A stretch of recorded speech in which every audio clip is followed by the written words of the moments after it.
ஆண்டவருடைய வார்த்தை நம்ம கேட்போம்.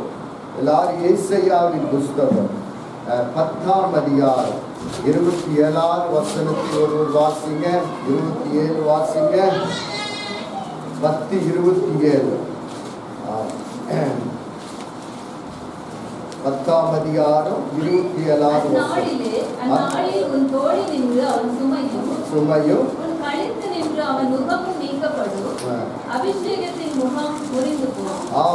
அபிஷேகத்தின் முகம் முறிந்து போகும். எல்லாரும் சொல்லுங்க, அபிஷேகத்தினால் நுகங்கள் என்ன செய்யும்? முறிந்து போகும். எல்லாரும் சொல்லுங்க, அபிஷேகத்தினால் சொல்லுங்க, அபிஷேகத்தினாலே நுகங்கள் என்ன செய்யுமாமா? முறிந்து போகும் என்று பார்க்கிறோம். அப்பதான் தேவ பிள்ளைகளாய் இருக்கிற நாம், ரட்சிக்கப்பட்ட பிள்ளைகள், ஞானஸ்தானம் எடுத்த பிள்ளைகள், ஒரு படி மேல என்ன அப்படின்னா அபிஷேகம் நாம் பெற்றுக்கொள்ள வேண்டும். எல்லாரும் சொல்லுங்க, அபிஷேகம் பெற்றுக்கொள்ள வேண்டும். இதுவரைக்கும் நீங்கள் அபிஷேகம் பெறவில்லை என்றால் இந்த காலையில கர்த்தருடைய ஆவியானவர் உங்கள் மேல இறங்கி வந்து, வேதம் சொல்லுகிறது, அப்போஸ்தலர் புஸ்தகம் 2ஆம் அதிகாரம் 17ஆவது வசனம் வாசித்தால், கடைசி நாட்கள்ல மாம்சமான யாவர் மேலும் என் ஆவியை ஊற்றுவேன் என்று வாக்கு கொடுத்திருக்கிறார். அதே யோவான் சுவிசேஷம், யோவானின் புஸ்தகம் 7ஆம் அதிகாரம் 37-38 வாசித்து வளர்த்தால், பண்டிகையின் கடைசி நாட்கள்ல இயேசு நின்று, ஒருவர் தாகமாய் இருந்தான், என்னிடத்தில் வரக்கடவான் என்று சொல்லப்படுகிறது. இந்த காலையில யார் தேவ சமூகத்துல அபிஷேகம் பெற்றுக்கொள்ள தாகமாய் இருக்கிறீர்களோ அவர்களுக்கு தேவ ஜீவ நதியாகிய தண்ணீரை உங்களுக்கு தருகிறவராய் இருக்கிறார். ஏசாயாவின் எசேக்கியேலின் புஸ்தகம் 48ஆம் அதிகாரத்தை நீங்கள் வாசித்து பார்த்தால், இந்த நதி போகிற இடங்கள் எல்லாம் ஆரோக்கியமோ மச்சங்கள் பிழைக்கும் என்று பார்க்கிறோம். தேவ பிள்ளைகளாய் இருக்கிற நாம் ஞானஸ்தானத்தோடு நம்ம வாழ்க்கை விடுந்திடக்கூடாது. நாம் அந்த அபிஷேகத்திற்குள் கடந்து வர வேண்டும். அதான் வேதம் சொல்லுகிறது, அபிஷேகம் நுகங்களை முறிக்கும் என்று பார்க்கிறோம். அப்புறம் ரட்சிக்கப்பட்ட பிள்ளைகள் கட்டப்பட்ட நிலைமையில் இருக்கக்கூடாது. நாம் நல்ல ஆவில நிரம்பி கர்த்தரை ஆராதிக்கிறவர்களாய் இருக்க வேண்டும். மேல்வீட்டறையில 120 பேர் கூடி கர்த்தரை நோக்கி ஜெபித்தார்கள். 10 நாள் ஜெபித்த போது, பெந்தேகோஸ்தே என்னும் நாள் வந்த போது, பரிசுத்த ஆவியானவர் காற்றை போல வந்தார், அக்கினியை போல வந்து எல்லா நாவுகளையும் கர்த்தர் என்ன செய்தார்? தொட்டார் என்று பார்க்கிறோம். தொட்ட போது அவர்கள் அந்நிய பாஷைகளை பேசி கர்த்தர் என்ன செய்தார்கள்? ஆராதித்தார்கள் என்று வாசிக்கிறோம். அப்புறம் தேவ பிள்ளைகள், நாம் இதுவரைக்கும் அபிஷேகம் பெறவில்லை என்றால் இந்த காலையில அந்த அபிஷேகம் பெற்றுக்கொள்ள தேவ சமூகத்துல நாம் தாகத்தோடு நாம் கேட்க வேண்டும். அபிஷேகம் இல்லை என்றால் நம்ம நுகங்கள் என்ன செய்ய முடியாது? முறிக்கப்பட முடியாது. அபிஷேகம் தான் நுகங்களை முறிக்கும், கட்டுகளை முறிக்கும், பிசாசின் வல்லமைகளை அழிக்கும். அப்புறம் தேவ பிள்ளைகளாய் இருக்கிற நாம் அபிஷேகம் பெற்றுக்கொண்டு தேவனுக்காக பிரகாசிக்கிறவர்களாய் மாற வேண்டும். அல்லேலூயா. இதுவரைக்கும் நீங்கள் அபிஷேகம் பெறவில்லை என்றால் தேவ சமூகத்துல நாம் காத்திருந்து ஜெபித்து, ஆண்டவரே என்னையும் நிரப்புவீராக, அந்த மேல் வீட்டு அனுபவத்தை எனக்கு தாரும் என்று தேவ சமூகத்தில் கேட்கிற உங்கள் மேல பரிசுத்த ஆவியானவருடைய வல்லமையை கர்த்தர் நம்மளுக்கு தருகிறவராய் இருக்கிறார். அது அப்போஸ்தலர் புஸ்தகம் 1ஆம் அதிகாரம் 8ஆவது வசனம் சொல்லுகிறது, பரிசுத்த ஆவியானவர் உங்கள் மேல் வரும்போது நீங்கள் பலன் அடைந்து, எல்லாரும் சொல்லுங்க, பார்த்தா சொல்ல பலன் அடைந்து, எல்லாரும் சொல்லுங்க பலன் அடைந்து. அப்பனா பலன் எங்க வருது என்றால் பரிசுத்த ஆவியானவர் நம்மளுக்கு பலனை தருகிறார். வேதம் சொல்லுகிறது, எருசலேம், சமாரியா, யூதேயா, கடைசி பரியந்தமோ நீங்கள் எனக்கு சாட்சிகளாய் இருப்பீர்கள் என்று சொல்லப்படுகிறது. அப்ப அபிஷேகம் நாம் தேவ சமூகத்துல இறுதி வரை ஓட, எல்லாரும் சொல்லுங்க, இறுதி வரை ஓட, தேவனுக்கு தேவனுக்காக ஓட, தேவனுக்காக வைராக்கியமாய் நிற்க, சாட்சிகளாய் மாற கர்த்தர் நம்மளை அபிஷேகம் பண்ணுகிறார். அபிஷேகம் தான் நம்மளை பலப்படுத்துகிறதா இருக்கிறது. சத்துவம் இல்லாதவர்களுக்கு சத்துவத்தை பரிசுத்த ஆவியானவர் தருகிறார். அதான் செருபவேலை பார்த்து சொல்லுகிறார் தேவதூதர், செருபவேலே, நான் பலத்தினாலும் அல்ல, பராக்கிரமத்தினாலும் அல்ல, என்னுடைய ஆவினாலே எல்லாமே ஆகும். பர்வதம், இந்த பர்வதம் என்ன ஆகுமா? என்ன செய்யப்படும்? தள்ளப்படும். எதனால? பலத்தினாலும் அல்ல, பராக்கிரமத்தினாலும் அல்ல, தேவனுடைய ஆவினாலே எல்லாம் ஆகும். எல்லாரும் சொல்லுங்க, எல்லாம் ஆகும். பர்வதங்கள் தள்ளப்படும். இந்த காலையில உங்களுக்குள்ள இருக்கிற பர்வதம், உங்களுக்குள்ள இருக்கிற கர்த்தரை ஆராதிக்க முடியாதபடி கட்டப்பட்ட சூழ்நிலையை பரிசுத்த ஆவியானவர் எப்படி செருபவேலை பார்த்து சொன்னாரோ, இந்த மலை என்ன செய்ய? பயந்து போகும். நம்மளுக்கு வருகிற பிரச்சனை பரிசுத்த ஆவியினால என்ன செய்யப்படுங்க? பலப்பட்டு நம்மளுக்கு வருகிற பிரச்சனையை கர்த்தருடைய ஆவியானவர் மூலமாய் எல்லா பிரச்சனைகளையும் மேற்கொள்ள, தகர்க்க பரிசுத்த ஆவியானவர் நம்மளுக்கு பலனை தருகிறவராக இருக்கிறார். ஹல்லேலூயா. ஓகே, இந்த காலையில இயேசுவின் மேலே இருந்த பரிசுத்த ஆவியானவர், இந்த காலையில இயேசுவை குறித்து உங்களுக்கு கர்த்தருடைய வார்த்தையை நான் கொடுக்க போகிறேன். எல்லாரும் வேதத்தை நாம் எடுத்து வாசிப்போம். முதலாவது நாம் பைபிளை எடுத்து வாசிப்போம்.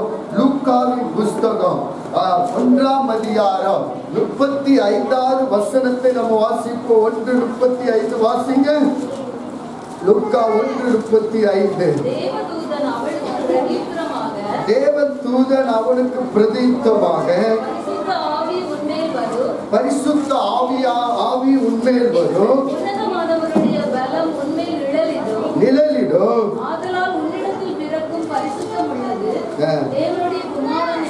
ஆமே, தேவனுடைய குமாரன் என்னப்படும். ஹல்லேலூயா. முதலாவது இயேசுவின் பிறப்பை நம்ம பார்க்கும்போது பரிசுத்த ஆவினாலே நிரப்பப்பட்டாள் என்று பார்க்கிறோம். ஹல்லேலூயா. மரியாள் பரிசுத்த ஆவினால என்ன செய்யப்பட்டாங்க? நிரப்பப்பட்டால். வேதம் சொல்லுகிறது பரிசுத்த ஆவினால நிரப்பப்பட்டு தேவகுமாரன் வந்தார் என்று பார்க்கிறோம். அப்ப ஒவ்வொரு பிள்ளைகள் மேல உங்கள் கற்பிலே வேதம் சொல்லுகிறது பாருங்க. எரோமியாவின் புஸ்தகத்தை நீங்கள் வாசித்து பார்த்தா, எரோமியாவின் புஸ்தகம் 1ஆம் அதிகாரத்தை நீங்கள் வாசித்து பார்த்தா, அவனை பரிசுத்த ஆவினாலே கர்த்தர் என்ன செய்தார்? நிரப்பினார் என்று பார்க்கிறோம். வாசிங்க, பார்க்கிற எரோமியாவின் புஸ்தகம் 1ஆம் அதிகாரமா, 1ஆம் அதிகாரம் 4வது வசனம் 5வது வசனத்தை வாசிங்க. கர்த்தருடைய வார்த்தை எனக்கு உண்டாகி, நான் உன்னை தாயின் வயிற்றில் உருவாக்கும் முன்னே அறிந்தேன், கர்ப்பத்திலிருந்து வெளிப்படும் முன்னே நான் உன்னை பரிசுத்தம் பண்ணி உன்னை ஜாதிகளுக்கு தீர்க்கதரிசியாக கட்டளையிட்டேன். ஆமென். ஜாதிகளுக்கு தீர்க்கதரிசியாக கட்டளையிட்டேன். ஹல்லேலூயா. இங்க பார்க்கிற எரோமியாவை கர்த்தர் என்ன செய்தார் என்றால், நான் உன்னை தாயின் வயிற்றில் உருவாகும் முன்னே அறிந்து, நீ கற்பத்தில் வெளிப்படும் முன்னே உன்னை நான் என்ன செய்தேன்? பரிசுத்தம் பண்ணினேன். ஹல்லேலூயா. அதே இந்தி பைபிள்ல நீங்க வாசித்து பார்த்தா, பரிசுத்த ஆவினால் அபிஷேகம் பண்ணினார் என்று பார்க்கிறோம். தேவ பிள்ளைகள், இந்த காலையில கர்த்தரை ஆராதிக்க வந்திருக்கிற உங்களையே கர்த்தர் கற்பத்திலேயே கர்த்தர் என்ன செய்திருக்கிறார்? தெரிந்து கொண்டிருக்கிறார். இந்த காலையில நீங்கள் கர்த்தரை ஆராதிக்க வந்திருக்கிறீர்கள் என்றால், உங்களை உங்கள் தாயின் கற்பத்திலே பரிசுத்த ஆவியானவர் உங்களை முன்குறித்தவராய் இருக்கிறார். இந்த காலையில நீங்கள் சும்மா கர்த்தரை ஆராதிக்க வரல, இயேசுவை பரிசுத்த ஆவியினாலே நிரப்பப்பட்டது போல இந்த காலையில பரிசுத்த ஆவியானவர் உங்கள் தாயின் கருவிலே கர்த்தர் உங்களை என்ன செய்திருக்கிறார்? தெரிந்திருக்கிறார். எரோமியாவை பார்த்து சொல்லுகிறார், நான் தாயின் கற்பத்திலே உன்னை நான் என்ன செய்தேன்? தெரிந்து கொண்டு உன்னை நான் அபிஷேகம் பண்ணியிருக்கிறேன். உன்னை தேசங்களுக்கு, ஹல்லேலூயா, ராஜ்யங்களுக்கு, இந்த காலையில உங்களுக்கு நான் சொல்லுகிறேன், அந்த பரிசுத்த ஆவியானவர் அபிஷேகம் உங்களை தேசங்களுக்கு, ராஜ்யங்களுக்குள்ளே உங்களை கொண்டு போகதான் கர்த்தர் உங்களை அபிஷேகம் பண்ணுகிறவராக இருக்கிறார். நாம் ஏதோ சாதாரணமான தேவ பிள்ளைகள் அல்ல. நாம் தேசத்தை கலக்கிறவர்களா, ராஜ்யத்தை கலக்கிறவர்களா. இந்த காலையில உங்களை சாதாரணமாய் கர்த்தர் தெரிந்து கொள்ளவில்லை. உங்களை தாயின் கருவத்திலே, தாயின் கற்பத்திலே கர்த்தர் உங்களை முன்குறித்தவராய் இருக்கிறார். உங்களை தெரிந்து கொண்டவராய் இருக்கிறார். நீங்கள் சாதாரணமான பிள்ளைகள் அல்ல, சாதாரணமான சகோதரர் அல்ல, சாதாரணமான பிள்ளைகள் அல்ல. கர்த்தர் உங்களை விசேஷமாய் கர்த்தர் முன்குறித்து வைத்திருக்கிறார். ஹல்லேலூயா. அப்பனா உங்களை முன்குறித்தார் என்றால், உங்களை கற்பத்திலே தெரிந்து கொண்டார் என்றால், ஏதோ சாதாரணமாய் கர்த்தரை ஆராதிக்கிறதுக்கு மட்டுமல்ல, நீங்க தான் இந்த தேசத்தை கலக்கும்படியாக, நீங்க தான் பட்டணத்தை கலக்கும்படியாக, உங்களை கொண்டுதான் இருளின் ராஜ்யங்கள் அழிக்கப்படும்படியாக, உங்களை கொண்டுதான் தேசத்துல தேவ ராஜ்யம் கட்டப்பட, தேவ ராஜ்யம் வெளிப்பட கர்த்தருடைய ஆவியானவர் உங்களை தாயின் கருவிலே கர்த்தர் முன்குறித்தவராயிருக்கிறார். ஹல்லேலூயா. ஆமென். நான் இந்த நாளில இந்த கர்த்தருடைய வார்த்தை பிரசங்கிக்கிறேன் என்றால், நான் தாயின் கற்பத்திலே தேவன் என்ன செய்திருக்கிறார்? முன்குறித்தார். என்னை கர்த்தர் அழைத்தார். எப்படி எரோமியாவை கர்த்தர் தொட்டது போல கர்த்தர் என்னை தொட்டிருக்கிறார். இந்த காலையில நீங்கள் இந்த தேசத்திற்கு, இந்த பட்டணத்திற்கு, நீங்க இருக்கிற அந்த பட்டணத்திற்கு நீங்க தான் ஆசீர்வாதமாய் வைக்க கர்த்தர் உங்களை தெரிந்து கொண்டிருக்கிறார். ஹல்லேலூயா. நீங்களும் நானும் விசேஷமானவர்களாய் இருக்கிறோம். நீங்களும் நானும் தேவனுக்குள் எப்படி இருக்கிறோமா?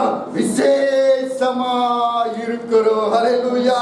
இந்த காலையில இயேசு செய்தார். 3 ஆண்டு காலம் அவர் பரிசுத்த ஆவியினாலே நிரப்பப்பட்டார். நிரப்பப்பட்டு பட்டணங்களுக்கு போனார்.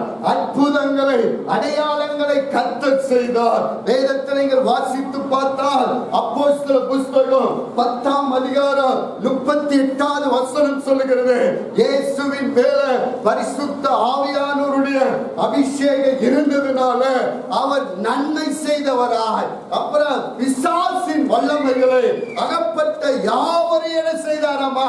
விடுவித்தவராய் இருந்தார். ஹல்லேலூயா. வாசிங்க 10:38 வாசிங்க. இயேசுவை தேவன் பரிசுத்த ஆவியினாலே வல்லமையினாலே அபிஷேகம் பண்ணப்பட்டு தேவன் அவருக்குள் இருந்தபடினால் ஆமென் நன்மை செய்தவராய், ஆமென் பிசாசின், எல்லாரும் சொல்லுங்க, பிசாசின் வல்லமையில் உள்ளவர்கள் யாவரும் என்ன செய்தாராமா? குணமாக்கினார். ஹல்லேலூயா. இந்த காலையில உங்களுக்கு சொல்லட்டும், தேவ பிள்ளைகளா, இந்த காலையில கர்த்தரை ஆராதிக்க வந்த உங்கள் மேல பரிசுத்த ஆவியானவருடைய அபிஷேகத்தை கர்த்தர் ஊற்ற போகிறார். எதற்காக ஊற்ற போகிறார் என்றால், நன்மை செய்யும்படியாக. இயேசுவின் மேல பரிசுத்த ஆவியானவருடைய வல்லமை இருந்ததினால அவர் நன்மை செய்தார். பிசாசின் அகப்பட்ட யாவரையும் இயேசு குணமாக்கினார், அற்புதங்களை செய்தார். அப்பொழுது தேவ பிள்ளைகள் இந்த காலையில ஆராதிக்க வந்திருக்கிற உங்களை கொண்டுதான் பட்டணத்தில் இருக்கிற பிசாசின் வல்லமில் அகப்பட்ட பிள்ளைகளை உங்களை கொண்டுதான் கர்த்தர் விடுவிக்கிறவராய் இருக்கிறார். ஆமென். ஹல்லேலூயா. ஹல்லேலூயா. அநேக ஜனங்கள் இந்த நாட்கள்ல அநேக காரியங்களை தேடி போகிறார்கள். இங்க போனா விடுதலை கிடைக்கும், தாயம் கட்டினா விடுதலை கிடைக்கும், கயிறு கட்டினா விடுதலை கதைக்கும் கயிறை நம்புகிறார்கள், மனுஷனை நம்பி போகிறார்கள். ஆனால் இந்த காலையில உங்களுக்கு சொல்லட்டும், அபிஷேகம் நுகங்களை முறிக்கும், அபிஷேகம் கத்திகளை முறிக்கும், அபிஷேகம் சத்துருவின் வல்லமைகளை அகப்பட்ட யாவரையும் குணமாக்கும். இந்த காலையில தேவ பிள்ளையே, உங்களை கொண்டுதான் கர்த்தர் பிசாசின் அகப்பட்ட யாவரையும் கர்த்தர் குணமாக்க போகிறார், அற்புதங்களை செய்ய போகிறார். தேசத்தின் எழுப்புதல் வரப்போகிறது, தேசத்தின் எழுப்புதலை கர்த்தர் செய்ய போகிறார். யாரை கொண்டு? உங்களை கொண்டு. இந்த காலையில சிறு கூட்டம் பெருக்கூட்டமாய் மாற வேண்டும். சின்னவன் ஆயிரமோ, சிறியவன் பலத்த ஜாதியுமாவா. இந்த காலையில தேவ பிள்ளையே, உங்களை கொண்டுதான் நுகப்பட்ட அகப்பட்ட பிசாசினால் அகப்பட்ட யாவரையும் குணமாக்க கர்த்தருடைய ஆவியானவர் உங்கள் மேல் இறங்கி வர ஆயத்தமாய் இருக்கிறார். அல்லேலூயா, ஆமென். இரண்டாவது நீங்க பாத்தீங்கன்னா, இயேசுவை குறித்து வாசிக்கும் போது யோவான் ஸ்நானகர் இடத்துல போய் என்ன செய்யறார்? ஞானஸ்தானம் எடுத்து கரையேறின போது பரிசுத்த ஆவியானவர் அவர் மேல என்ன செய்தார்? இறங்கி வந்தார். அல்லேலூயா. இந்த வசனத்தை வாசிங்க. மத்தேயு புஸ்தகம் 3ஆம் அதிகாரம் 16-17 வசனத்தை வாசிங்க. 16-17 வாசிங்க. இயேசு ஞானஸ்நானம் எடுத்து ஜலத்திலிருந்து கரையேறின போது இதோ வானம் அவருக்கு திறக்கப்பட்டது. வானம் அவருக்கு திறக்கப்பட்டது. தேவ ஆவி புறாவை போல இறங்கி புறாவை போல, எல்லாரும் சொல்லுங்க, புறாவை போல அவர் மேல இறங்கினார். அல்லேலூயா. அப்புறம் இரண்டாவது இயேசு என்ன செய்தாருங்க? ஞானஸ்தானம் எடுத்தார். அல்லேலூயா.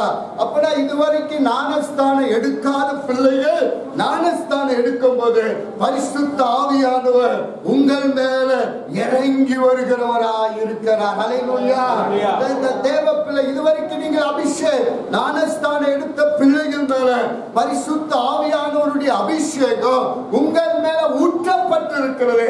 உங்களுக்குள் அதை என்ன செய்யணுங்க? அனலாக்கி விடுங்க. உங்களுக்குள் இருக்கிற அபிஷேகத்தை என்ன செய்யுங்க? அனலாக்குங்க. அதான் அப்போஸ்தலனாகிய பவுல் தீமோத்தேயு மேல கைகளை வைத்த போது, அந்த வசனம் வாசிங்க. 2 தீமோத்தேயு புஸ்தகம் 2ஆம் அதிகாரம் நினைக்கிறேன், 1ஆவது அதிகாரம் நினைக்கிறேன், 7வது வசனம் 8வது வசனத்தை நீங்க வாசித்து பார்த்தா வாசிங்க. இது நிமித்தமாக அப்போஸ்தலனாகிய பவுல் தீமோத்தேயு மேல என் கைகளை வைத்ததனால நீ உனக்கு உண்டான தேவ வரத்தை அனல் மூட்டி எழுப்பி விடும்படி உனக்கு நினைப்பூட்டுகிறேன். அல்லேலூயா. இந்த வசனத்தை நீங்க வாசித்து பாருங்க. அப்போஸ்தலனாகிய பவுல் தீமோத்தேயு மேல கைகளை வைக்கும் போது, தீமோத்தேயு உனக்குள்ள இருக்கிற அந்த அபிஷேகத்தை நீ என்ன செய்ய? அனலாக்கு. அல்லேலூயா. அப்பனா உங்களுக்குள்ள இருக்கிற அந்த அபிஷேகத்தை கர்த்தர் சொல்லுகிறார், அனலாக்குங்க. நாம் வேத வெளிப்படுத்தல வாசிக்கிறோம், அனலும் இல்லாமல் குளிரும் இல்லாமல் இருந்தால் நான் கர்த்தர் என்ன செய்வார்? வாந்தி பண்ணி போடுவார். உங்களுக்குள்ள இருக்கிற அபிஷேகத்தை அனலாக்க வேண்டும். அல்லேலூயா. உங்களுக்குள்ள இருக்கிற அபிஷேகத்தை நாளுக்கு நாள் எல்லாரும் சொல்லுங்க, நாளுக்கு நாள். ஏதோ சபைக்கு வந்து அபிஷேகம் பெற்றுக்கொண்ட ஆவில நிரம்புகிறது அல்ல, அனுதினமோ ஆவில நிரம்பி கர்த்தரை நாம் ஆராதிக்க வேண்டும். தீமோத்தேயே, உண்மையில நான் கைகளை வைக்கிறேன். உனக்கு இருக்கிற அந்த அபிஷேகத்தை நீ என்ன செய்ய? அனலாக்கு. அல்லேலூயா. அப்பனா தேவ பிள்ளைகள் எப்படி இருக்கணுங்க? அனலும் இல்லாமல் குளிரும் இல்லாமல். அப்பனா நீங்க குளிரா இருக்க கூடாது. எப்படி இருக்கணுங்க? அனலா இருக்க வேண்டும். நான் ஆவியில நிரம்புவேன், அந்நிய பாஷைகளை பேசுவேன். இதுவரைக்கும் நீங்கள் அந்நிய பாஷைகளை ஆவியில நிரம்பி கர்த்தரை ஆராதிக்கவில்லை என்றால் இந்த காலையில ஆவியானவர் உங்களை தொட போகிறார். ஆவியானவர் உங்களை தொட்டு உங்களை மீண்டும் கர்த்தர் என்ன செய்ய போறாராமா? உயிர்ப்பிக்க போகிறார். நீங்கள் உயிரடைய போறீங்க. அதான் எசேக்கியேலை பார்த்து ஆவியானவர் சொல்லுகிற, ஆவியானவர் சொல்லுகிற, எசேக்கியேல் நீ அந்த உலர்ந்த எலும்புகளிடத்துல போய் என்ன செய்ய, தீர்க்கதரிசனம் உரை என்று சொன்ன போது அந்த எலும்புகளுக்கு ஜீவன் வந்தது. அதுக்கு ஜீவன் வந்தது. இந்த காலையில அதே பரிசுத்த ஆவியானவர் உங்களை தொடும் பொழுது உங்களுக்கு இருக்கிற அந்த அபிஷேகத்தை மீண்டும் கர்த்தர் உயிரடை செய்ய போகிறார். நீங்கள் அனலாக்க போறீங்க. ஹalleluya. ஓ ஷாக்கா மனா சந்தோரோ. அதாப்ப யோவான் ஸ்நானகன் இயேசுவை குறித்து சொல்லும்போது, நான் எனக்கு பின்னால வருகிறவர் எதிர ஞானஸ்தானம் கொடுப்பாராமா? பரிசுத்த ஆவியினாலும் அக்கினியினாலும் உங்களுக்கு என்ன செய்வார்? ஞானஸ்தானம் கொடுப்பார். இந்த காலையில நான் உங்களுக்கு சொல்லட்டும், உங்களுக்குள்ள அந்த பரிசுத்த ஆவியானவருடைய அபிஷேகத்தை நீங்கள் மீண்டும் என்ன செய்ய வேண்டும்? அனலாக்க வேண்டும். மீண்டும் அனலாக்கு ஜெபிக்கிறவர்களாய் மாற வேண்டும். ஹல்லேலூயா, ஹல்லேலூயா. வாலிப பிள்ளைகள், இதுவரைக்கும் நீங்கள் ஞானஸ்தானம் எடுக்கவில்லைனா ஞானஸ்தானத்துக்காக ஒப்பு கொடுக்க வேண்டும். ஆண்டவரே, என்னை நான் ஒப்பு கொடுக்கிறேன், என்னை முழுவதும் தேவனுக்காக சமர்ப்பணிக்கிறேன். நீங்கள் ஒப்பு கொடுக்கும் போது பரிசுத்த ஆவியானவர் உங்கள் மேல நிழலிடுவார். வேதம் சொல்கிறது, கடைசி நாட்கள்ல மாம்சமான யாவர் மேல ஆவி ஊற்றுவேன். வாலிபர்கள் என்ன செய்வாங்க? தீர்க்கதரிசனம் உரைப்பார்கள். இந்த காலையில வாலிபரே, நீங்க தான் தேசத்துக்கு தீர்க்கதரிசனம் உரைக்கிறவர்களாய் கர்த்தர் உங்களை மாற்ற போகிறார். நம்ம சபையில் இருக்கிற வாலிபர்கள் எழும்ப வேண்டும். கர்த்தருக்காக பிரகாசிக்கிறவர்களாய் மாற வேண்டும். தேவ பிள்ளையே, ஆமென். பாருங்க, பரிசுத்த ஆவியானவர் ஞானஸ்தானம் எடுத்த போது பரிசுத்த ஆவியானவர் அவர் மேல இறங்கினார். இறங்கினது மட்டும் இல்ல, இந்த பரிசுத்த ஆவியானவர் எங்க கொண்டு போனாருங்க? ஜெபத்திற்கு கொண்டு போனார். வேதாந்த வசனத்தை வாசிங்க, கீழே 4:1 வாசிங்க. அப்ப மத்தேயு புத்தகம் 4ஆம் அதிகாரம் 1வது வசனத்தை நீங்க வாசிங்க. இயேசு சோதிக்கப்படுவதற்கு வனாந்தரத்துக்கு கொண்டு போகப்பட்டார். இரவும் பகலும் 40 நாள் உபவாசம் பண்ணினார். அல்லேலூயா. அப்பனா அந்த ஆவியானவர் தான் அவர் என்ன செய்தாருங்க? வனாந்தரத்துக்கு கொண்டு போனார். ஆவியானவர் தான் அவர் என்ன செய்தார்? உபவாசிக்க செய்தார். 40 நாள் தேவன் பிதாவை நோக்கி 40 நாள் உபவாசித்தார் என்று பார்க்கிறோம். எப்போ அந்த ஆவியானவரை நீங்க பெற்றுக் கொள்கிறீர்களோ அப்பொழுதுதான் பரிசுத்த ஆவியானவர் உங்களை ஜெபத்தில் நடத்துவார். அல்லேலூயா. இதுவரைக்கும் நீங்கள் அபிஷேகம் பெறவில்லை என்றால் அபிஷேகம் நாம் பெற்றுக் கொள்ள வேண்டும். வேதம் சொல்லுகிறது, எதற்குங்க அபிஷேகம்? தேவ சமூகத்தில் அநேக நேரம் தேவ சமூகத்தில் இருந்து ஜெபிக்க, தேவ சமூகத்திலிருந்து தேசத்திற்காக, பட்டணத்திற்காக, அழிந்து போகிற ஆத்துமாக்களுக்காக ஜெபிக்க இந்த காலையில பரிசுத்த ஆவியானவர் உங்கள் மேல இறங்கி வர போகிறார். உங்கள் மேல ஒரு ஜெபாவியை கர்த்தர் ஊற்ற போகிறார். அல்லேலூயா, அல்லேலூயா. வேதத்தை நீங்க வாசித்து பாருங்க. அப்போஸ்தலர் எபேசியரின் புத்தகம் 6ஆம் அதிகாரம் நீங்க வாசித்து பார்த்தா 6ஆம் அதிகாரத்துல 6ஆம் அதிகாரம் 16வது வசனத்தை நீங்க வாசிங்க. 16 வாசிங்க. என்ன போட்டு வாசிங்க? எபேசியர் 6 அவிட்டு போடத்தக்கதாய் எல்லாவற்றிற்கு மேலாக விசுவாசம் என்னும் கேடகத்தை பிடித்துக் கொண்டவர்களாய் நில்லுங்கள். ரட்சணியம் என்னும் தலைச்சீராவையும் தேவ வசனமாகிய ஆவியின் பட்டயத்தையும் எடுத்துக் கொள்ளுங்கள். எந்த சமயத்திலும் சகலவிதமான வேண்டுதலோடும் விண்ணப்பத்தோடும் ஆவியினாலே ஜெபம் பண்ணுங்க. ஆமென். என்னதால் ஜெபம் பண்ணுங்க? ஆவியினாலே ஜெபம் பண்ணுங்க. அல்லேலூயா. ஆண்டவர் சொல்றார், ஆவியினால என்னவித வேண்டுதலினாலும் ஆவியினால ஆவியினால ஜெபம் பண்ணுங்க. இந்த காலையில நான் உங்களுக்கு சொல்லட்டும், தேவ பிள்ளையே, இதுவரைக்கும் நீங்க ஜெபிக்க நேரம் இல்லைங்கிறீங்க, ஜெபிக்க முடியலன்னு சொல்றீங்க. ஏன் ஜெபிக்க முடியல, ஏன் நேரம் இல்லை என்றால் உங்களுக்கு அந்த ஆவியானவருக்கு என்ன இல்லைங்க, உறவு இல்லை, உங்களுக்கு அவருக்கு தொடர்பு இல்லை. எப்பொழுது அந்த ஆவியினால நிரப்பப்படுகிறீர்களோ அப்பொழுதுதான் உங்கள் மேல அந்த ஜெப ஆவியை கர்த்தர் அளவில்லாமல் ஊற்ற போகிறார். அல்லேலூயா. தேவ பிள்ளைகள் ஆவியில நிரப்பப்பட வேண்டும். எதற்காக? ஜெபம் பண்ண, ஜெபிக்க ஆவியானவர் வேண்டும். ஆவியானவர் தான் உங்களுக்கு சத்தியத்தை போதிப்பார். எதற்காக ஜெபிக்க வேண்டும்? ரோமர் புஸ்தகத்தை நீங்கள் வாசித்து பார்த்தால் 5ஆம் அதிகாரம் சொல்லுகிறது, நாம் ஆவியோடு நாம் எதற்காக ஜெபிக்க வேண்டும் என்று ஆவியானவர் நமக்கு என்ன செய்கிறார்? நம்மளுக்கு வெளிப்படுத்துகிறவராக இருக்கிறார். இந்த காலையில நாம் இதுவரைக்கும் நீங்க ஜெபிக்க முடியாதபடி இருந்தீர்களா? இந்த காலையில பரிசுத்த ஆவியானவர் உங்கள் மேல அந்த ஜெப ஆவியை கர்த்தர் ஊற்ற போகிறார். ஜெப ஆவியினால நிரப்ப போகிறார். அல்லேலூயா. அல்லேலூயா. அப்பனா ஒரு சபையின் வளர்ச்சிக்கு என்ன வேணுங்க? ஜெபம் வேண்டும். ஜெபம் இல்லைன்னா சபை வளர்ச்சி இருக்காது. ஜெபந்தான் எல்லாவற்றையும் மேற்கொள்ள முடியும். ஜெபந்தான் எல்லா காரியம் ஜெயமாய் மாற்ற முடியும். ஜெபந்தான் நம்ம வாழ்க்கையில வருகிற எல்லா தோல்வியையும் ஜெயமாய் மாற்றுகிறது. ஜெபம். இந்த காலையில ஜெபிக்க நாம் அர்ப்பணிக்க வேண்டும். ஜெபம் எப்பொழுது நம்ம மேல ஊற்றப்படும் ஜெபாவி பரிசுத்த ஆவியானவர் நாம் பெற்றுக்கொள்ளும் பொழுது அந்த ஆவியானவர் நம்மளுக்கு ஜெபிக்க கற்று கொடுக்கிறவராய் இருக்கிறார். அல்லேலூயா. அல்லேலூயா. அப்பதான் கேட்கணும், ஆண்டவரே இன்னும் என்னை ஜெப ஆவியினால நிரப்புங்க, ஜெப ஆவியை தாரும் ஐயா. இதுவரைக்கும் இல்லாத ஒரு ஜெப ஆவி ஊற்றுங்க ஆண்டவரே. நான் தேசத்திற்காக ஜெபிக்க, பட்டணத்துக்காக ஜெபிக்க,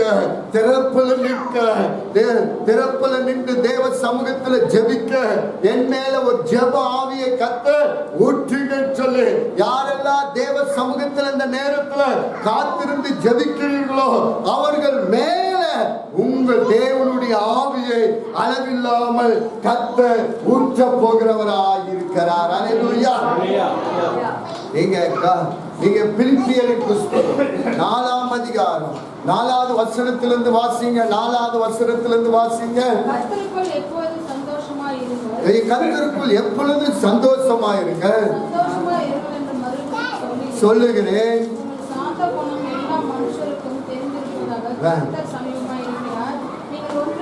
ஆண்டவர் சொல்றார், நீங்க ஒன்றுக்கும் கவலைப்படாமல் எல்லாவற்றையும் குறித்து உங்கள் விண்ணப்பங்களையும் சோத்திரத்தோடு ஜெபத்திலும் வேண்டுதலிலும் ஆமே தேவனுக்கு என்ன செய்யுங்க? தெரியப்படுத்துங்க. அல்லேலூயா. ஆண்டவர் பவுல் சொல்றார் பாருங்க, கலாத்தியர் புஸ்தகத்துக்கு சொல்றார், நீங்க எல்லா பிலிப்பியர் புஸ்தகம் சொல்லும்போது சொல்றார், உங்களுக்கு என்ன பிரச்சனையா இருந்தாலும் நீங்க என்ன செய்யக்கூடாதுங்க? கவலைப்படாது இருங்க. அல்லேலூயா. அப்புறம் ஏன் கவலை வருது என்றால் பரிசுத்த ஆவியானவர் நமக்குள் இல்லை. பரிசுத்த ஆவியானவரை நாம் பெற்றுக்கொள்ளாதனால கவலை வரும் பொழுது, பரிசுத்த ஆவியானவர் நமக்குள் இருக்கும் பொழுது நாம் கவலை வந்தாலும் ஆண்டவர் சொல்ல, நீ எந்த காரியத்திற்கு கவலைப்படாம எல்லாவற்றிலும், எல்லாரும் சொல்லுங்க, எல்லாவற்றிலும் வேண்டுதலிலும் ஜெபத்திலும் எனக்கு தெரியப்படுத்துங்கள் என்று சொல்லுகிறார். அல்லேலூயா. அப்பனா யார்? உங்களுக்காக நீங்க தான் ஜெபிக்கணும். உங்களுக்காக உங்கள் ஜெபத்தை கர்த்தர் எதிர்பார்க்கிறார். நீங்கள் ஜெபிக்கும் போதுதான் கர்த்தர் உங்களுக்கு அற்புதங்களை கர்த்தர் செய்ய போகிறார். அல்லேலூயா. அநேகர் சொல்லுவாங்க, எனக்காக ஜெபம் பண்ணுங்க, எனக்காக ஜெபம் பண்ணிட்டு அவங்க என்ன செய்ய மாட்டாங்க? ஜெபம் பண்ண மாட்டாங்க. ஒரு அம்மா வீட்டுக்கு போய் ஜெபம் பண்ணிட்டே இருக்கணும். ஆனால் ஒரு நாளும் கூட அந்த அம்மா ஜெபம் பண்ணதையே நான் பார்த்தேன். ஆனால் நம்ம பிரச்சனைக்கு சொல்லுங்க, நம்ம தான் ஜெபம், நம்ம பிரச்சனைக்கு நம்ம தான் வேண்டுதல் செய்யும். ஆண்டவர் சொல்றார் பாருங்க, எந்த விஷயத்துக்கு நீங்க கவலைப்படாமல் எல்லா காரியங்களையும் என்னிடத்துல எடுத்துக் கொள்ளுங்க. ஹல்லேலூயா. நம்ம தேவ சமூகத்துல எதை சொல்றது இல்ல, நம்ம பிரச்சனை யார் இடத்துல சொல்றோங்க? மற்றவர்களிடத்துல சொல்றோம், மற்றவரிடத்துல சொல்றோம். ஆனா நம்ம சொல்ல வேண்டிய ஒருவர் உண்டு.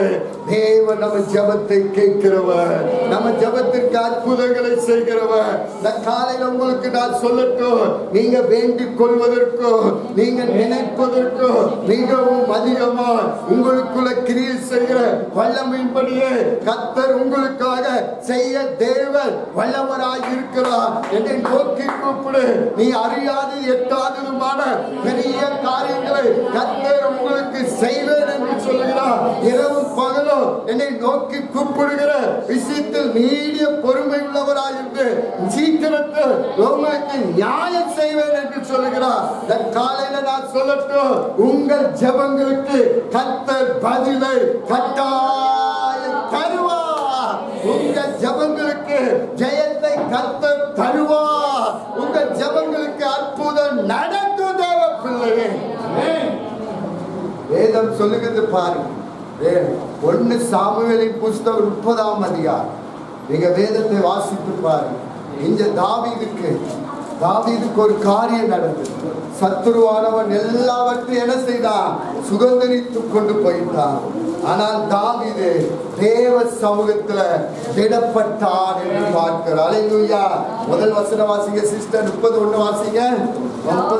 தாவீதும் அவன் மனுஷரும் 3ஆம் நாளிலே சிக்லாகுக்கு வந்து சேருவதற்குள்ளே அமலேக்கியர் தென்கிழக்கு சீமையின் மேலும் சிக்லாகின் மேலும் விழுந்து சிக்லாகை கொள்ளையடித்து அதை அக்கினியால் சுட்டெரித்து அதிலிருந்து ஸ்திரீகளாகிய சிறியவர்களையும் பெரியவர்களையும் சிறைப்பிடித்து ஒருவரையும் கொன்று போடாமல் அவர்களை பிடித்துக் கொண்டு தங்கள் வழியே போய்விட்டார்கள். பிடித்துக் கொண்டு தங்கள் வழியில என்ன செய்தாங்க? போய்விட்டார். ஆனா தாவீது வந்து என்ன செய்தான்? தாவீது வந்து கேட்கிற ஆண்டவர் சமூகத்துல போய் ஜெபம் பண்ற, ஆண்டவரே நான் என்ன செய்யணும், இந்த காரியம் எனக்கு ஜெயமாய் மாறுமா? ஆண்டவர்கிட்ட கேட்ட போது ஆண்டவர் சொன்ன, இப்போ நீ மீண்டும் என்ன செய்வ? அதை திருப்பி கொள்ளுவாய். அல்லேலூயா. வேதம் சொல்லுங்க, தாவீது கர்த்தரிடத்தில் என்ன செய்தான்? கர்த்தருடைய சமூகத்துல திடப்பட்டான் என்று வாசிக்கிறோம். அல்லேலூயா. என்ன பட்டாருங்க? திடப்பட்டான். அவன் திடப்பட்டான். அவனிடத்துல கூட இருந்தவர்கள் கல்லெடுத்து அடிக்க வந்தார்கள். ஆனாலும் தாவீது கர்த்தருக்குள்ள தன்னை திடப்படுத்தி தேவ சமூகத்தை நோக்கி ஜெபம் பண்ணினான். அல்லேலூயா. காலையில உங்களுக்கு ஒரு தீர்க்க தரிசனம் சொல்லட்டும். சகோதரி, உங்க வீட்டுல ஜெபம் நடக்கிறதா? சகோதரா, உங்க வீட்டுல ஜெபம் நடக்கிறதா? அனுதினமும் ஜெப சத்தம் கேட்கிறதா? ஆவியில நிரம்பி ஜெபிக்கிறீர்களா? அந்நிய பாஷைகளை பேசி ஜெபிக்கிறீர்களா? எந்த வீட்டுல ஜெபம் நடக்கிறதோ அந்த வீட்டுல அற்புதம் நடக்கும். எந்த வீட்டுல ஜெபம் நடக்கிறதோ வானம் திறக்கப்படும். எந்த வீட்டுல ஜெபம் நடக்கிறதோ அந்த வீட்டுல ஜாதிகள் வருவார்கள்.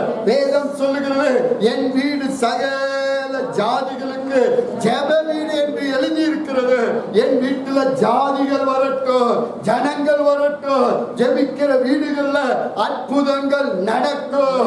ஆவில நிரம்பி ஜெபிக்கிற வீட்டுல அற்புதங்களை கர்த்தர் செய்கிறவராய் இருக்கிறார். வேதம் சொல்லுகிறது, பேதுரு சிறைச்சாலையில் இருந்த போது சபையார் எப்படி ஜெபம் பண்ணாங்க? ஊக்கத்தோடு ஜெபம் பண்ணினார்கள். அல்லேலூயா.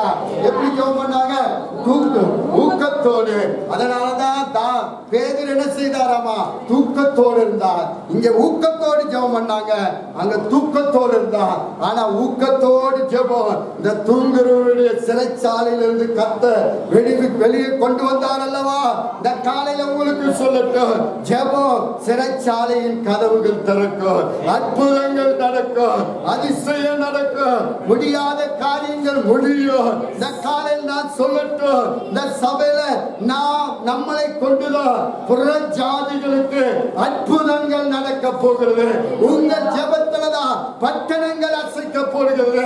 உங்க ஜெபத்துலதான் தேவ வல்லமை வெளிப்பட போகிறது. வேதம் 60 சொல்லுகிறது பாருங்க. ஏசாயா, எழும்பி பிரகாசி, தேவனுடைய ஒளி உன்மேல் வந்து வந்தது.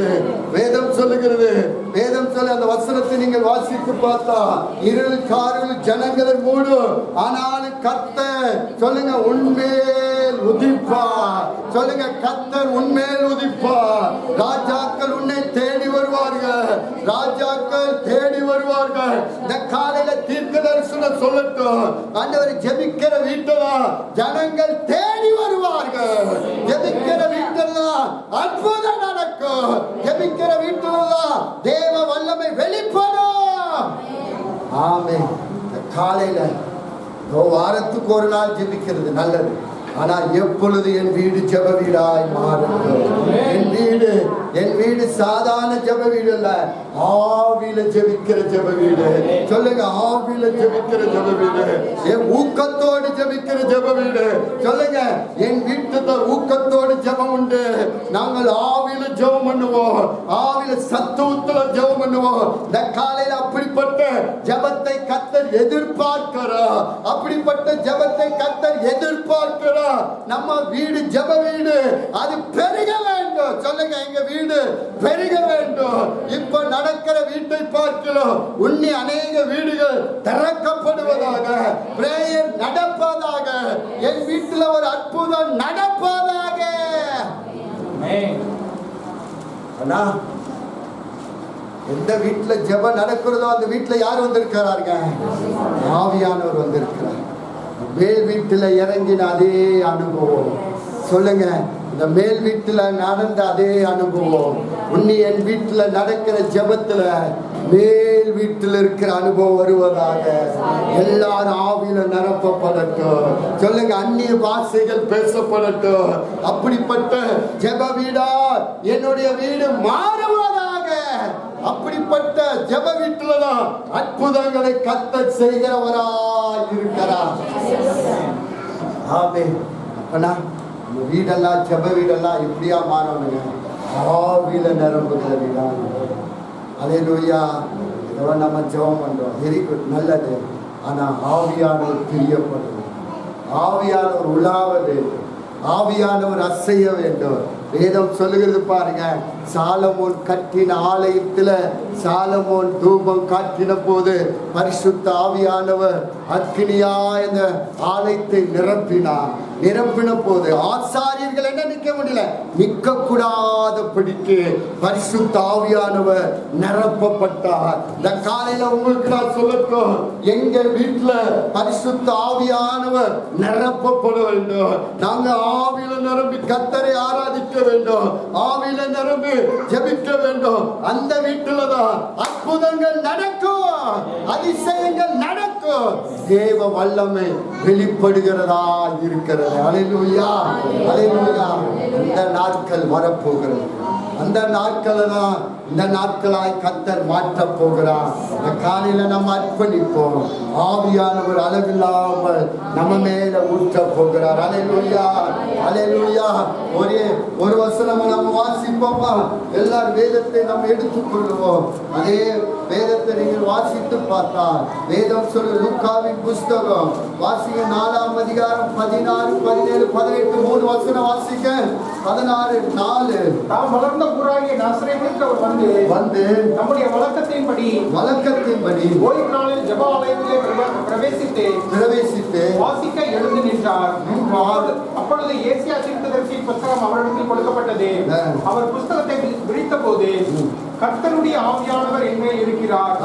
கர்த்தருடைய ஆவியானவர் என் மேல் இருக்கிறார். தரித்திற்கு சுவிசேஷத்தை என்னை அபிஷேகம் பண்ணினார். இருதயம் நறுங்குண்டவர்களை குணமாக்கவும், சிறைப்பட்டவர்களுக்கு விடுதலையையும், குருடருக்கு பார்வையும் பிரசித்திப்படுத்தவும், நொறுங்குண்டவர்களை விடுதலையாக்கவும், கர்த்தருடைய அனுக்கிரக வருஷத்தை பிரசித்திப்படுத்தவும் என்னை அனுப்பினார் என எழுதியிருக்கிற இடத்தை அவர் கண்டு. ஆமென், அல்லேலூயா. இயேசு என்ன செய்தாருங்க? ஓய்வு நாள தேவ ஆலயத்துக்கு போனார், புஸ்தகத்தை திருப்பினார். ஏசாயா சொன்ன அந்த தீர்க்கதரிசன வார்த்தை என்னங்க? கர்த்தருடைய ஆவியானவர் என் மேல் இருக்கிறார். அல்லேலூயா. அப்பனா அவர் ஓய்வு நாள்ல பரிசுத்த எங்க போனாருங்க? தேவ ஆலயத்துக்கு போனார். பரிசுத்த ஆவினால நிரப்பப்பட்டார். இந்த காலையில் நான் உங்களுக்கு சொல்லட்டும், தேவ ஆலயத்துக்கு வந்து கர்த்தரை ஆராதிக்கும் போது எப்படி ஆராதிக்கணுங்க? நல்ல ஆவியில நிரம்பி ஆராதிக்க வேண்டும். அந்நிய பாஷைகளை பேசி நாம் கர்த்தரை ஆராதிக்க வேண்டும். நாம் ஆவியோடு உண்மையோடு கர்த்தரை தொழுது கொள்ள வேண்டும். நாம் ஆராதிக்கிறது கர்த்தருக்கு பிரியமாய் இருக்க வேண்டும். இந்த காலையில நான் சொல்லட்டும், இயேசு தேவாலயத்துக்கு போனார், ஆராதித்தார், புஸ்தகத்தை திறப்பினார். அங்க எழுதப்பட்டிருக்கு, பரிசுத்த ஆவியானவர் என் மேல, கர்த்தருடைய ஆவியானவர் என் மேல். இந்த காலையில உங்களுக்குள்ள நான் சொல்லட்டும் ஒன்று, கர்த்தருடைய ஆலயத்துக்கு வந்தால் நீங்க நல்ல கர்த்தரை ஆவியோடு ஆராதிக்க வேண்டும், உண்மையோடு ஆராதிக்க வேண்டும். நல்ல அந்நிய பாஷைகளை பேசி கைகளை தட்டி கர்த்தரை முழு மனதோடு, முழு ஆத்துமாவோடு, முழு பலத்தோடு நாம் கர்த்தரை ஆராதிக்கிறவர்களாய் மாற வேண்டும். அல்லேலூயா.